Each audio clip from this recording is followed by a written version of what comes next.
Fer un ajuntament transparent, un ajuntament per a que tot veí que volgués comptar en qualsevol cosa de l'Ajuntament tingués les portes obertes, el meu despatx en particular, i bàsicament era això, no? I fer un ajuntament, com bé he dit, transparent, que tot veí sabés qualsevol despesa que féssim des de l'Ajuntament, no? Bàsicament en resoldre els grans problemes econòmics que ens associaven en aquest moment, que eren molt forts, no?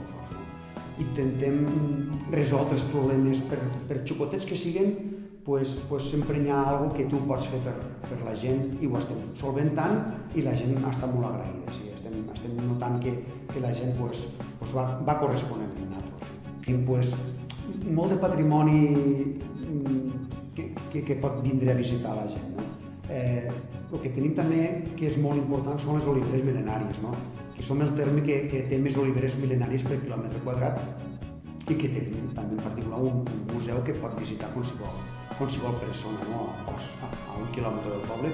Encara que tot el terme és un museu en si, perquè pots trobar oliveres mil·lenàries precioses i grandioses, i en qualsevol lloc mig ja obert podem tenir la satisfacció i el goig de que tot va sobre un full de ruta que fa que poc a poc se van resolent tots els problemes. Hi ha molta tasca a fer, però anem per bon camí.